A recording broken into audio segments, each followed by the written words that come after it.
স্বামী বয়সে বড় হন আর বয়সে বড় হন বা না হন, আল্লাহ তাআলা কোরআনে কারিমে স্বামীদেরকে দায়িত্বশীল করেছেন, তাদের উপরে দায়িত্বের বোঝা রেখেছেন, তাদেরকে জিম্মাদারি দিয়েছেন, যার কারণে তাদেরকে অভিভাবক হিসাবে শ্রদ্ধা করা স্ত্রীর কর্তব্য। স্ত্রীকে যেরকম স্ত্রী হিসাবে সর্বোচ্চ ভালোবাসা দেওয়া, সদাচরণ করা স্বামীর কর্তব্য, ঠিক একইভাবে স্বামীকে স্বামী হিসাবে শ্রদ্ধা করা, ভালোবাসা স্ত্রীর কর্তব্য। অনেক মা বোন আছেন যারা ৫ ওয়াক্ত নামাজ পড়েন, বোরকাও পরেন, হাত মোজা পা মোজা অনেক সময় মেনটেন করেন, মাশাআল্লাহ অন্যান্য অনেক নেক আমল করেন, কিন্তু স্বামীর সাথে বেয়াদবি করেন, কথায় কথায় তর্ক করেন, কোনো মানুষ মনে করেন না, তার ২ পয়সার কোনো দাম বইয়ের কাছে নাই। এইরকম নারী তিনি যত নামাজ পড়েন, যত রোজা রাখেন, যত তেলাওয়াত করেন, তিনি আল্লাহর কাছে নেককার নারী, আল্লাহর নেককার বান্দি, ভালো মুসলিম হওয়ার সুযোগ নেই।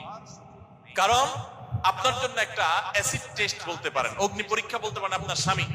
লোকটা স্বামী হওয়ার কারণে আপনি তাকে রেসপেক্ট করতে বাধ্য, আপনি তাকে শ্রদ্ধা করতে বাধ্য। দেখুন, আমাদের এই কথা নিয়ে ওই তথাকথিত নারীবাদীরা, সেকুলাররা, ইসলাম প্রতি বিদ্বেষ রাখেন অথবা ইসলাম সম্পর্কে সঠিক ধারণা রাখেন না, আমাদের সে সমস্ত বন্ধুরা অনেক সময় ট্রল করেন, হাস্যরস করেন, যে দেখেন হুজুররা এমন ওয়াজ করে যে মহিলারা যেন সব সোজা থাকে, মহিলারা যেন সব স্বামীর সাথে আপনার একেবারে বিড়াল হয়ে থাকে, কোন প্রকার শক্ত কথা না বলে এই হুজুররা শুধু মহিলাদের বিরুদ্ধে ওয়াজ করে, এমন ভাবে তারা অনেক সময় উপস্থাপন করে।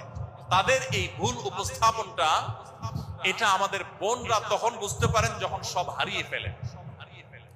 ডক্টর আব্দুল্লাহ জাহির রহমাতুল্লাহ আলাইহি একটা কথা বলতেন যে আমাদের বোনরা যখন স্বামীর সাথে মনোমালিন্য হয়, ঝামেলা তৈরি হয়, কোরআন তাদেরকে, হাদিস তাদেরকে, উলামায়ে কেরাম তাদেরকে নির্দেশ করেন যে আপনি সবর করুন, উভয় পক্ষের মুরব্বীদেরকে দিয়ে দেন দরবার করে, সালিশি করে, মিটমাট করে সমস্যার সমাধানের চেষ্টা করুন, ধৈর্য ধারণ করার চেষ্টা করুন।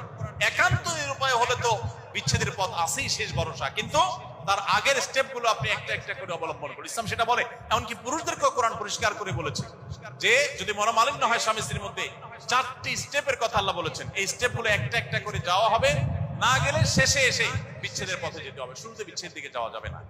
আর তথাকথিত এই নারীবাদী এবং সেকুলাররা আমাদের এইরকম বোনদেরকে শুরুতেই উস্কে দেয়, স্বামীর সাথে গন্ডগোল হলে বলে আরে তুমি রাখো, একটা চাকরি করো, নিজের পায়ে দাঁড়াও, কেন তার উপরে ডিপেন্ড থাকতে হবে, কেন তার কথা উঠবস করতে হবে।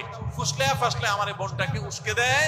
উস্কে দিলে আমার এই বোন না বুঝে হুটহাট করে যদি বিচ্ছেদের উদ্যোগ নেয়, বিচ্ছেদ হয়ে যায়, এরপরে অনেক মেয়েদের এরকম পরিস্থিতিতে বিচ্ছেদ পরবর্তী রিভিউ, তাদের পরবর্তী সময়ের অনুভূতি আপনারাও পড়েছেন, আমি বহু অনুভূতি সোশ্যাল মিডিয়ার কল্যাণে পড়েছি, তাদের লেখা দেখেছি, পড়েছি। তারা সুস্পষ্টভাবে অনেক বোনরা বলেছেন যতদিন স্বামীর সংসারে ছিলাম, স্বামীটা অমানুষ ছিল, একটু খারাপ লোক ছিল, একটু কষ্ট হয়েছে, তার কারণে স্বামীর সংসারটাকে জেলখানা মনে হতো। এই জন্য স্বামীর সংসার থেকে বের হয়ে বাবার বাড়ি চলে গেলে চিন্তা করছিলাম জেল থেকে মুক্তি পাবো।